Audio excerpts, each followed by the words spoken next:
ആയിട്ട് നമുക്കുള്ളത് sub groups of finite cyclic groups ആണ്. 6.14. Let capital G be a cyclic group with n elements and generated by A. Let B element of G and B equal to A raised to S. Then B generates a cyclic subgroup H of G containing n by D elements where D is the greatest common divisor of n and S. G എന്താണ്? Cyclic group വിത്ത് n elements ആണ്. G ഒരു cyclic ഗ്രൂപ്പാണ്, n elements ഉണ്ട്, അതിൻ്റെ generator A ആണ്. അങ്ങനെയാണെങ്കിൽ B എന്ന് പറയുന്ന മറ്റൊരു എലമെൻറ്റ് ജിയിൽ നിന്നെടുത്താൽ അത് ഒരു എറേസ്റ്റേഴ്സ് ആയിരിക്കുമല്ലോ, കാരണം എ ആണ് ജനറേറ്റർ.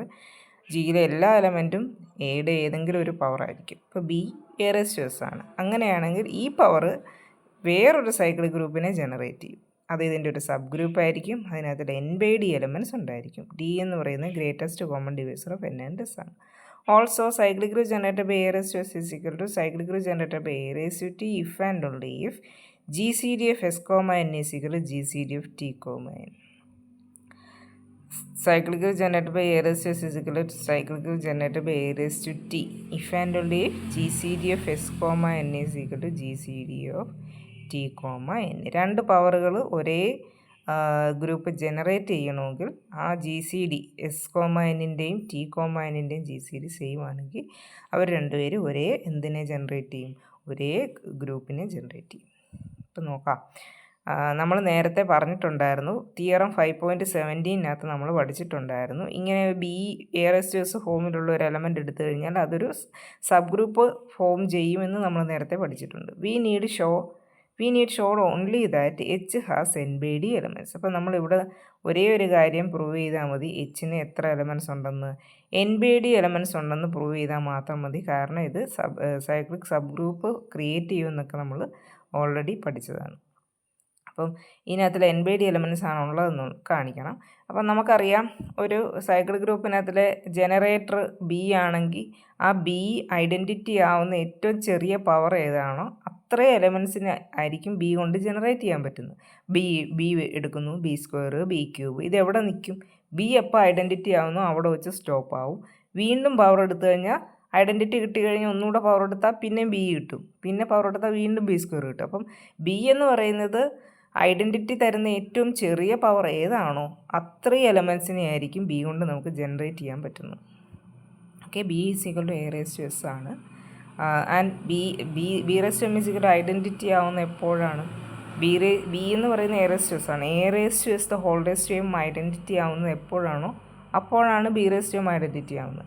ഇനി എ ഐഡൻറ്റിറ്റി ആവുന്ന ഏറ്റവും ചെറിയ പവർ എൻ ആണെന്ന് നമുക്കറിയാം. അപ്പോൾ A raise to S the whole raise to M എന്ന് പറയുന്നത് ഐഡൻറ്റിറ്റി ആവുക എന്ന് പറഞ്ഞു കഴിഞ്ഞാൽ എൻ എന്ന് പറയുന്നത് എം ഇൻറ്റു എസ്, അതായത് എസ് എമ്മിനെ ഡിവൈഡ് ചെയ്യുന്ന ഏറ്റവും ചെറിയ എൻ ഡിവൈഡ് ചെയ്യുന്ന ഒരു പവർ ആയിരിക്കും എസ് എം എന്ന് പറയുന്നത്. If and only a raise to S the whole raise to M identity or if and only if N divides M S. N S എമ്മിനെ ഡിവൈഡ് ചെയ്യണം, കാരണം എ ഐഡൻറ്റിറ്റി ആവുന്ന ഏറ്റവും ചെറിയ പവറാണ് ഏത്? എന്ന്. വേറെ ഒരു പവറിന് അത് ഐഡൻറ്റിറ്റി ആവുകയാണെങ്കിൽ അവർ തമ്മിലുള്ള ബന്ധം എന്താ? എന്ന് എസ് എമ്മിനെ ഡിവൈഡ് ചെയ്യണം. ഒക്കെ നമ്മൾ പഠിച്ചിട്ടുള്ളതാണ്. ഇനി ഡി എന്ന് പറയുന്നത് എന്നിൻ്റെയും എസിൻ്റെയും ജി സി ഡി ആണെന്ന് വിചാരിക്കുക. എന്നിൻ്റെ എസിൻ്റെയും ജി സി ഡി ആണ് എന്ത്? ഡി.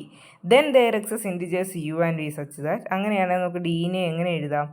എന്നിൻ്റെ എസിൻ്റെ ലീനിയർ കോമ്പിനേഷനായിട്ട് U into N A plus V into S എന്ന് എഴുതാൻ പറ്റും. Since D divides both N and S, D എന്നിനെയും എസിനെയും ഡിവൈഡ് ചെയ്യുന്നത് കൊണ്ട് നമുക്ക് ഇതിനെ ഈ ഇക്വേഷനെ മൊത്തത്തിൽ ഡി വെച്ച് ഡിവൈഡ് ചെയ്ത് കഴിഞ്ഞാൽ എന്ത് കിട്ടും? 1 is equal to U into N by D plus V into S by D. Equation 1 എന്ന് കിട്ടും. ഇനി എന്നിൻ്റെയും എസിൻ്റെയും ഏറ്റവും വലിയ കോമൺ ഫാക്ടറാണ് ഈ ജി സി ഡി ആയ ഡി എന്ന് പറയുന്നത് നമുക്കറിയാമല്ലോ. അപ്പോൾ എന്നിനകത്തുനിന്ന് ആ ഡി അങ്ങ് മാറ്റി, എസിനകത്തുനിന്ന് ആ ഡി മാറ്റി.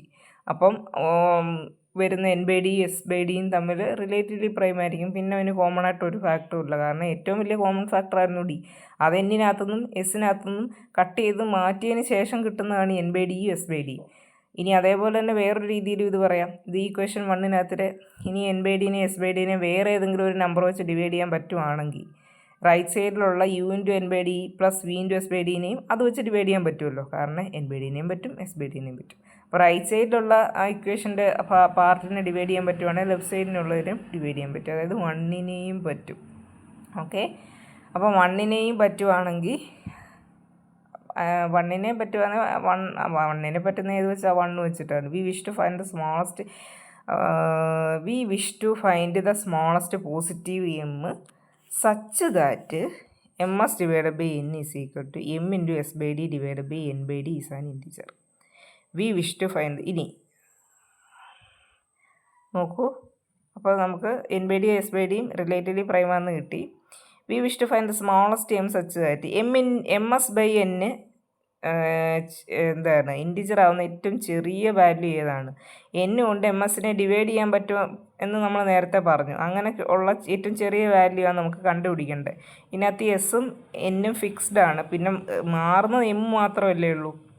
എസ്സിന് മാറാൻ പറ്റത്തില്ല, കാരണം ഓൾറെഡി ആദ്യമേ നമ്മൾ എടുത്തതാണ്.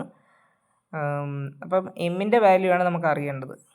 ഇപ്പോൾ M S by N equal to ഇനി രണ്ടിനെയും ഡി വെച്ച് ഡിവൈഡ് ചെയ്ത് M into S by D divide by N by D എന്ന് കിട്ടും. അതൊരു ഇൻറ്റിജറാണ്. From the division property we get, ഇപ്പോൾ എൻ ബൈ ഡിക്കും എസ് ബൈ ഡിക്കും കോമൺ ആയിട്ട് ഫാക്ടേഴ്സ് ഒന്നുമില്ല, പക്ഷേ എം ഇൻറ്റു എസ് ബൈ ഡീനെ എൻ ബൈ ഡി കൊണ്ട് ഡിവൈഡ് ചെയ്യാൻ പറ്റുമെന്നാണ് എഴുതിയിരിക്കുന്നത്. അതിൻ്റെ അർത്ഥം എൻ ബൈ ഡി കൊണ്ട് എമ്മിനെ ഡിവൈഡ് ചെയ്യാൻ പറ്റുമെന്നാണ്. അങ്ങനെ എൻ ബൈ ഡി കൊണ്ട് എമ്മിനെ ഡിവൈഡ് ചെയ്യാൻ പറ്റുന്ന ഏറ്റവും ചെറിയ വാല്യൂ എന്ന് പറയുന്നത് ഏതാണ്? എമ്മിൻ്റെ എൻ ബൈ ഡി ആണ്. അപ്പോൾ എമ്മിൻ്റെ ഏറ്റവും ചെറിയ വാല്യൂ എന്ന് പറയുന്നത് എൻ ബൈ ഡി എന്ന് കിട്ടി. അപ്പോൾ അതിൻ്റെ അർത്ഥം എന്താണ്? അത്ര എലമെൻറ്റ്സ് ആണ് എച്ചിനകത്തുള്ളത്. Thus the order of H is എന്താണ്? N by D. ഓക്കെ.